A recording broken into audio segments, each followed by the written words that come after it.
of atmosphere. There was a woman called Mrs. Smith who lived round the corner here. I remember playing here as a child, and she came round the corner. She was a fat woman with enormous breasts, a big, fat, round-breasted woman. She saw me, she said, "Oh, it's wee Billy Connolly." She said, "Your mother ran away and left you." Women would never say that nowadays. "Your mother ran away and left you, come here." And she gave me a cuddle and I disappeared into these huge breasts. I remember it to this day, it was brilliant. She had a big black cardigan on and she went ploof, my face into this enormous chest. It was great and I felt lovely, you know, because, you know, she was telling me the truth as she saw it. There was none of this, "Shh, don't tell the child, don't tell him about his mother." She went, "Oh, your mother's away, give us a cuddle." When I used to do concerts in Glasgow and I would say, "I wasn't in a slum, I'm a red sandstone boy," they used to howl and laugh. They knew exactly what I meant, because most people came from that grey, dreary tenement stuff. It's actually yellow sandstone, but with the pollution it went kind of black and weird. In the 1950s, Glasgow's sandstone tenements fell out of favour with the planners. Through a series of rebuilding or redevelopment schemes, as they're called, Glasgow plans to demolish the old, overcrowded parts of the city where tumble-down houses, shops, factories and warehouses are huddled together. On the fields and farmlands that once lay on the outskirts of Glasgow, thousands of new houses have been built in the past 20 years. Although Billy's own block survived, in 1956 the family moved to one of the new developments at Drum Chapel on the outskirts of the city. As children it was brilliant. I was 14, we moved here, the place was green, there was a bluebell woods, there were rabbits, there was pheasant, there was a big old estate down there with an old ruined house on it. It was like being in an Ian Blyton book or something. "Hey, it's raining, we better fly him."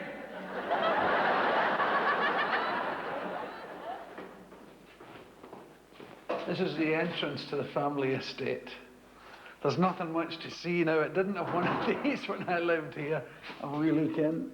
Yep, the old place. My God, it hasn't even been papered since I lived here. But it eventually started to sort of pall. You know, this dreadful sort of atmosphere came about the place. Like, you know, I mean, this is like Siberia. I mean, you're condemned, and once you're out here, there's no getting out of it. You have to buy your way out, or some kind of talent has to take you out. You have to be a football player, or a boxer, or a rock singer, comedian or something. Or, you know, very, very bright, and move away to university or stuff. 1A plus 1B, Connolly. Sorry? 1A plus 1B.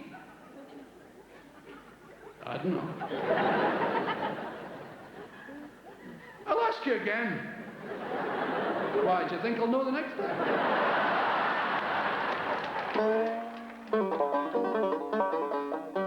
I was caught dodging school. I wandered up here, and there was a show called The 1 O'Clock Gang, a lunchtime television show, and they let the public in, and I volunteered to be one of the victims, one of the audience. And one of my relatives saw me on TV. I was caught. But I was saved by the headmaster. Appeared that our school had a veranda, and he appeared with a loud hailer on the veranda. "Now hear this! All boys who have reached the age of 15 and who don't know what 1A plus 1B is, fuck off!" So I left school. I was walking along Govan Road, and all the shipyard doors were open, and all the owners were out on the pavement. "Apprentices wanted! Boys who don't know what 1A plus 1B is, particularly welcome." And I became a welder. What an extraordinary feeling. I spent a great deal of my life in here. from age 16 to, well, I started at 15. I started my apprenticeship at 16 and finished when I was 21. Stayed till I was 22 and moved along and finished welding when I was 24. But this, when I came here as an apprentice, there were 6 ships being built right where I'm standing. It was an extraordinary place, just a hive of activity. Welders, caulkers, platers, burners, joiners, engineers, electricians. I learned how men talk to one another and how merciless Glasgow humour can be. And it has made an indelible mark on me. There was a guy called Will, you know, like Willie, but they call him Will without the A at the end.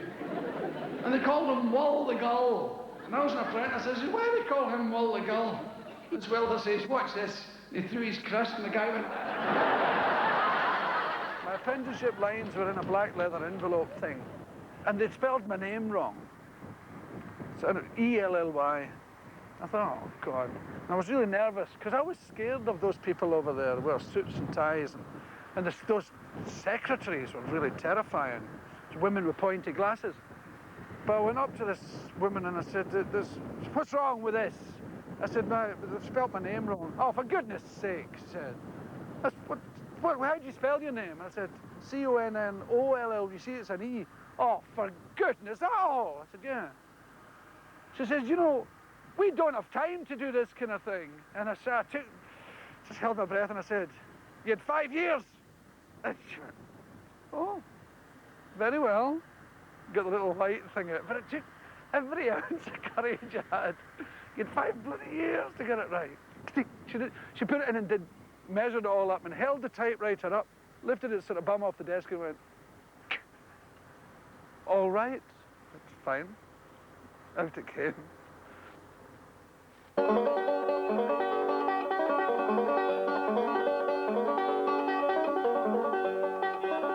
I've never looked forward to a gig in my life. It always frightens me, and especially Glasgow. You can't lie properly to your home audience, you know, and a comedian really relies on lies and fantasy, but performing to a home audience is a bit like singing to your aunties. At home, you know, if you're a singer and they say, sing a song, then you just can't do it properly to your relatives. And Glasgow, they feel like I'm related to them.